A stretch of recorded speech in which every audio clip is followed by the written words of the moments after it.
everyone. Now I will brief the introduction of German Historical School. The German Historical School is emerged in 19th century Germany. They challenged the abstract and universal theories of classical economy. Instead, they emphasized history, culture, and government to shape the economy. It is because they believe that geoeconomy theories is based on the real-world effect, not just the abstract assumption.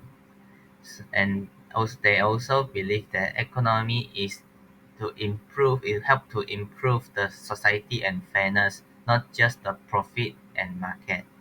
So in this presentation, we will focus on five major questions and their contribution.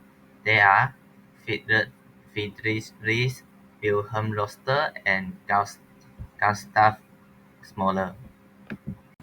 After the Napoleonic Wars, the peace treaty left Germany divided into 39 undemocratic, mostly monarchical states. The victorious great powers of Europe manipulated Germany to promote their own ulterior purposes. Austria wanted to keep Germany weak and divided. Britain wished to see a strong Prussia to thwart a future resurgent French. Russia desired for itself the parts of Poland not yet seized by Germany or Austria. The struggle against Napoleon aroused nationalist and democratic aspirations, but unity and democracy were suppressed for decades. In 1815, the Holy Alliance of Prussia, Austria, and Russia was organized as a means of defeating revolution wherever it might threaten. Minor revolutionary outbursts in Germany from 1830 to 1832 were repressed, and the major upheavals of 1848 were crushed by Prussian and Austrian troops. Prussia, the largest, richest, most militaristic, and most powerful state in Germany, dominated the German government and armed forces. A series of successful wars further strengthened nationalism under Prussian hegemony. Foreign countries viewed Prussia as a powerful ally. Foreign and native conservatives saw in Prussia a bulwark against democracy and socialism. Native nationalists relied on Prussia to forge a unified Germany. Advanced social legislation, enacted by Bismarck, expressed the paternalism of the monarchy and evoked loyalty and patriotism among the German workers. Bismarck bragged that in Germany the kings made the revolutions, because certain key economic institutions of 19th century Germany differ substantially from those of Britain. It is not surprising that a different economic ideology arose. Mercantilist regulations persisted in Germany at least until the formation of the empire in 1871, long after they had disappeared from the British scene. The large bureaucracy that administered and regulated German economic life restricted the competition and freedom of enterprise, fostering a developed science of public administration. The German Historical School of Economics rejected British classical theories, viewing them as irrelevant to Germany's context, which was divided, weak, and primarily agricultural. Nationalism, patriotism, militarism, paternalism, devotion to duty and hard work, and massive government intervention all combined to change the pattern and promote industrial growth. Because Germany of the mid-19th century was far behind England in the development of industry, its economists reasoned that government assistance was required for it to catch up. Major tenet in the historical school, it has four principles were basic in thinking of the German historical economics. First, evolutionary approach to economy. The German Historical School view economy as a dynamic entity that evolves over time. They believe that economic theories and policies should be understood within the specific historical and cultural context of each society. This perspective emphasizes what might be applicable in one era or country might not be relevant in another's. Two, emphasize on the positive role of the government. Contrary to the classical economic will favor minimal government intervention. The German Historical School advocates for a significant role of the state in economic affairs. They believe that the government should actively participate in guiding economic development, ensuring social welfare, and addressing issues that arise from industrialization and urbanization. Third, inductive and historical methodology. Rather than rely on abstract theory and deductive reasoning, the German Historical School emphasized the importance of empirical research and historical analysis. They argue that understanding the economic required, studying historical events, cultural factors, and social institutions, as these elements shape economic behavior and outcome. 4. Advocacy for conservative social reform. Support gradual ethical reform to improve social conditions and avoid revolution. Aim to prevent tradition while promoting fairness and stability through friends possible. Next is historical school benefit. First is self-benefit for scholars. Members of the German Historical School benefit themselves. They had close ties with the government official and held dominant academic position. Gustav Schmuller, known as the Professor Maker, influenced many university appointments via the Prussian Ministry of Education. Followers were placed in academic posts while rival Austrian marginal school scholars were excluded. 2. Reinforcement of paternalistic state value. The school contribute to the paternalistic state. This increased servility, nationalism, and loyalty to the regime in Germany. 3. Support for the German imperial government. The historical school support the German imperial government. They defend the state role in promoting nationalism and strengthening in power. 4. Benefit to business and landowning elite. Historical economic help business, financial, and landowning group. They promote moderate reform to avoid radical democratism instead of letting the working class fight for the right. The state offers control concession. The historical school was valid and useful in its time because it emphasized the importance of understanding economic and social evolution rather than relying socially on abstract theories as done by the classical and the marginalist schools.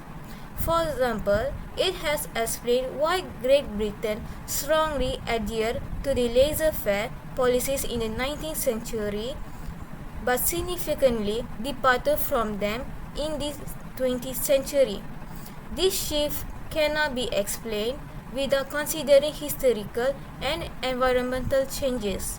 The historical school correctly argued that economics must study changing history and environments to understand the present world. It promoted the use inductive, factual studies and supported the development of new theories based on empirical evidence to address new economic situations. The historical school made a significant contribution to economic thought by emphasizing the importance of historical and empirical studies.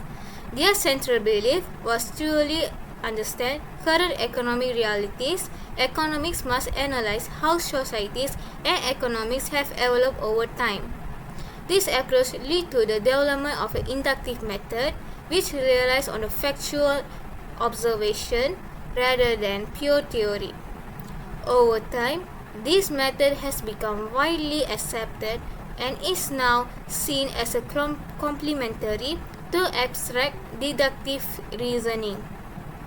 For example, Modern economics typically combines theories, models with historical data to test and refine economic theories.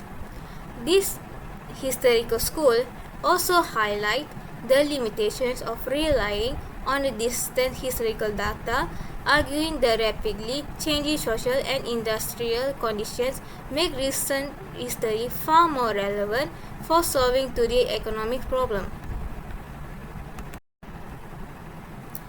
Beyond methodology, the historical school influenced social and political thought by challenging the dominant belief in laissez-faire economics.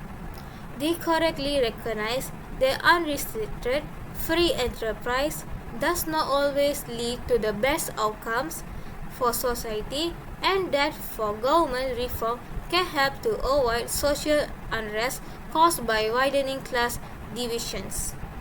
They also pointed out that the economic problems evolve with society, and new industrial classes such as factory workers and capitalists cannot be understood through comparisons with earlier historical groups. However, not all schools' contributions were beneficial. Their strong support for German nationalism eventually evolved into an aggressive ideology that clashed with international effort for peace. Unfortunately, some of their ideas contributed, perhaps intentionally, to the rise of militarism in Germany, helping create the conditions that lead to the First and Second World War. I will present to you about George Friedrich List, a German economist who lived from 1789 to 1846. He is the most famous key thinker because of his work, which is National System of Political Economy, and for introducing infant industry protection. List was appointed as a minister secretary in Wittenberg, and later he became a professor at the University of Tübingen. Due to his liberal political views, he was imprisoned and then he exiled to United States. During his time abroad, he voiced strong support for economic unification of Germany and developed many economic ideas based on what he observed in the American economy. His most important work was published in 1841, which is the National System of Political Economy. Friedrich List strongly opposed classical economic theories of Adam Smith and David Ricardo, especially their idea of free trade. He believed that free trade only benefits to countries that are already developed, like Britain, because they have strong industries. For developing nations, opening markets to Italy will destroy local industries that cannot yet compete. So for List, free trade was not fair because it helps the strong get stronger and keeps the weak dependent. From the idea, List introduced the infant industry argument. He believed that countries that are still developing need to protect their industries temporarily using tariffs or trade barriers. Just like a baby needs to be cared before they walk, young industries need to be supported before competing in global. This protection should not be last forever, but just until the industries are strong and competitive. This idea became one of List's most lasting contributions to modern development economies. List also did not believe that the market alone could develop a country. He said the government must actively participate in economic development. For example, investing in education, building infrastructures like roads, railways, and also supporting strategic industry and creating customs unions to unify the national market. His ideas will help influence the creation of the sovereign a customs union in Germany that supported economic and political unity. One of Lee's unique concepts was productive power. He argued that we should not only measure a country's wealth by its current output of money, but by its ability to produce in the future. This includes things like knowledge and skills, institution, innovation, and also industrial capacity. This idea was different from classical economists like Smith, who focus only on present-day value or trade advantage. So, in conclusion, Friedrich List gave us a new way to thinking about national development. His economic ideas focus on protecting new industries, government intervention, and building long-term productive capacity. His work has had a lasting impact, especially in countries looking to industrialize and grow independently. Thank you. In the introduction to his famous work, National System of Political Economy, List referred to himself in the third person. First, infant industrial protection. List advocated for free trade within Germany to unite the economy, but he supported high tariff on manufacturing import to protect domestic industries until they could compete globally. He did not support tariff for agriculture as he saw it is an old and mature industry. He also thought cheap food was important to keep the labor costs low and require cheap raw materials. Moreover, as industry grew, it would create a bigger domestic market for agriculture. List disagreed with Adam Smith, who said free trade was good for all countries. List argued that free trade only helped rich industrial countries like England, but for developing countries should protect their industries until they were strong enough to compete. Second, List denied Smith's notion of the harmony of interest. Smith believed that when individuals pursue their own gain, the entire nations benefit, but List saw things differently. List argued that what benefits some individuals may not benefit the entire nations. For example, imagine a country with no manufacturing industry. A few traders might make good money by importing goods, but in the long run, the entire economy weakens, becoming dependent on foreign production. Or consider a society where everyone is extremely frugal, so individuals save money. But if no one is spending, industries suffer, jobs disappear, and the growth will decrease. To List, the key wasn't just personal gain. He believed that national unity and development must come first, because a strong nation ultimately benefits the individuals. Thirdly, List argued that manufacturing could only develop in temperate zones, where the climate fosters hard work and intellectual growth. He believed tropical countries should focus on producing raw material and trading them for manufactured goods instead of industrializing. While this would make tropical regions dependent on temperate zones, List believed competitions among industrial nations will keep manufactured goods affordable, preventing exploitations. Lastly, increase the productive powers.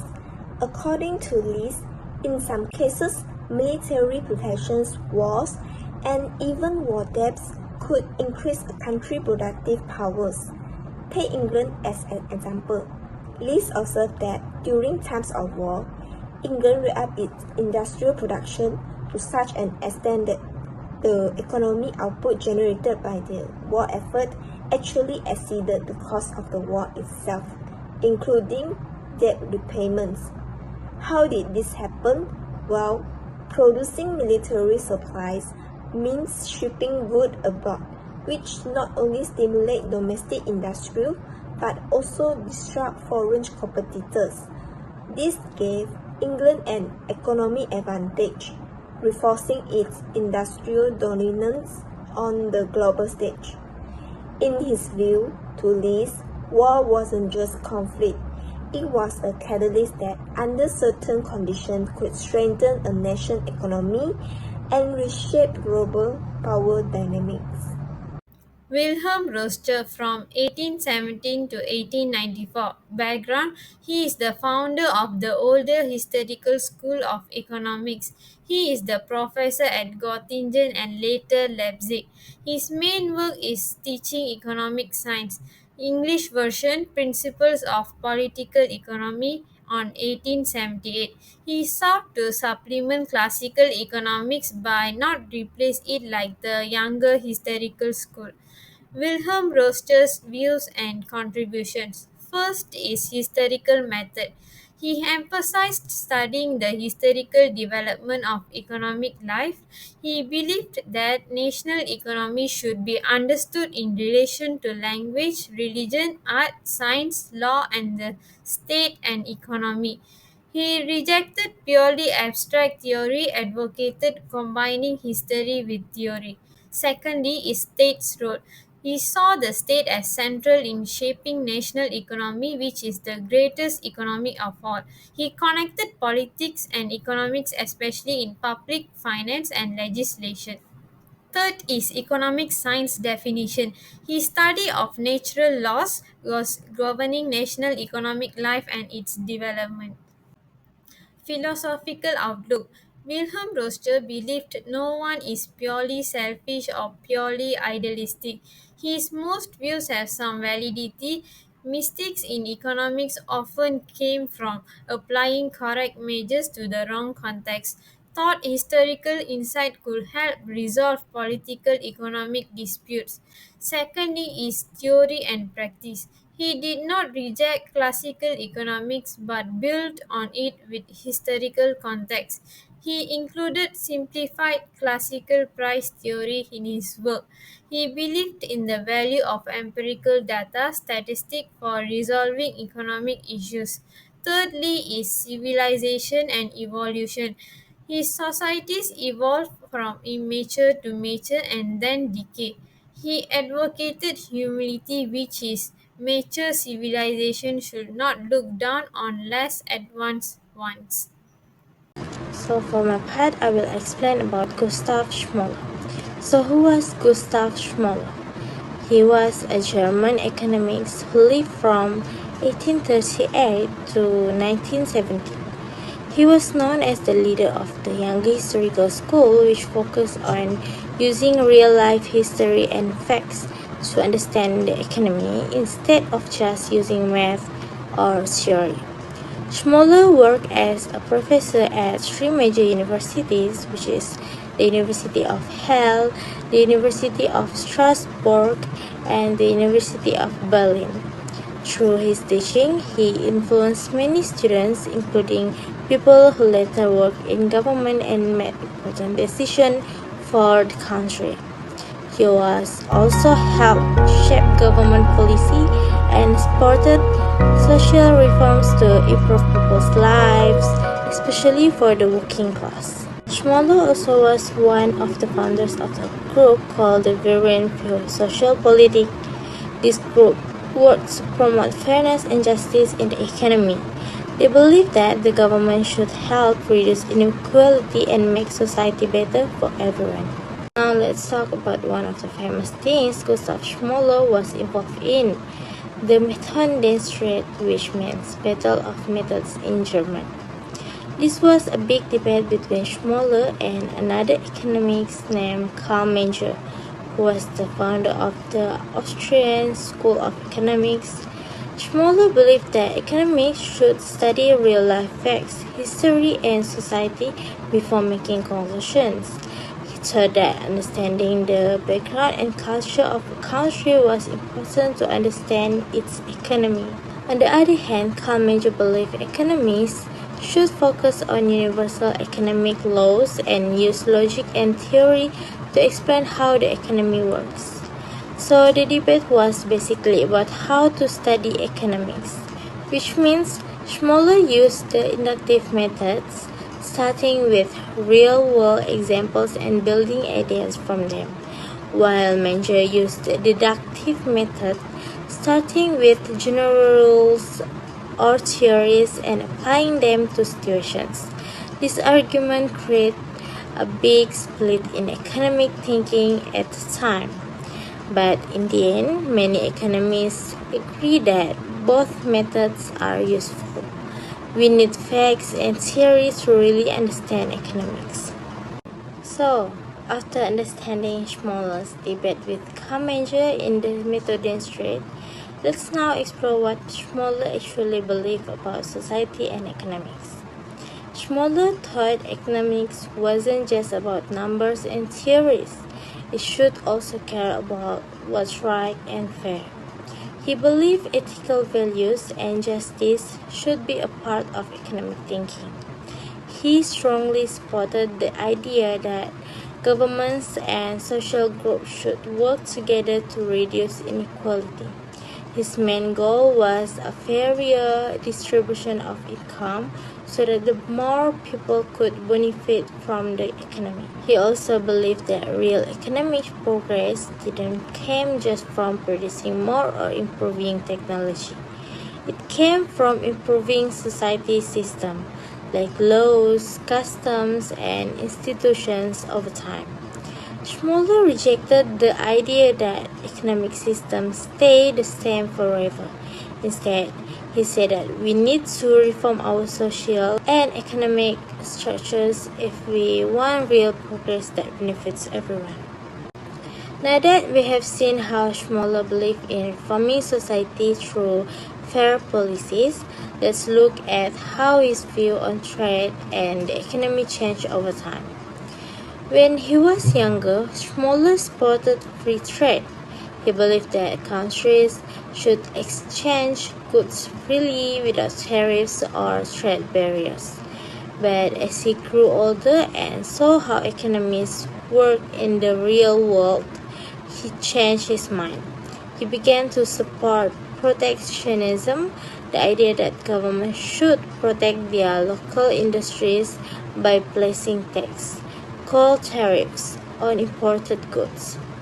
Schmoller believed that using tariffs the right way could help small or growing industries develop, especially in a competitive global market. He was influenced by other economists like Frederick Lees and Alexander Hamilton, who believed that smart protectionist policies could help make a country stronger. For Schmoller, tariffs were not about cutting off trade, they were tools that should be used wisely to protect jobs, strengthen national industries, and support long-term growth. Now, let me conclude that the German historical school of contribution of the economy taught. In this school, they criticize the abstract, deductive, static, and unrealistic nature of classical and marginal school theories. Uh, B, because that the society is constantly changed and independent, so they emphasize the importance of history, government, and conservative reform. For example, Friedrich he promoted national development and protection tariff for infant industry. The purpose of doing this is to make the younger industry grow stronger before they attend the global competition. And next, the Wilhelm Roster is used the historical method to explain economic evolution. He believed that economic evolution through distinct stage and moral philosophy can guide the economic decision. And lastly, the Gustav Smaller, he advocated inductive method and emphasized empirical research. He believed that the real-world data should inform policy aimed at social reform. These ideas are inspired modern development economies, institution economy, and even public policy today. So, in conclusion, Economy should grow with society and human-centered, not just the theory-centered. We have referred to two past year questions that is closely related to our topic from the 2023/2024 academic sections. These questions was taken from the A231 paper.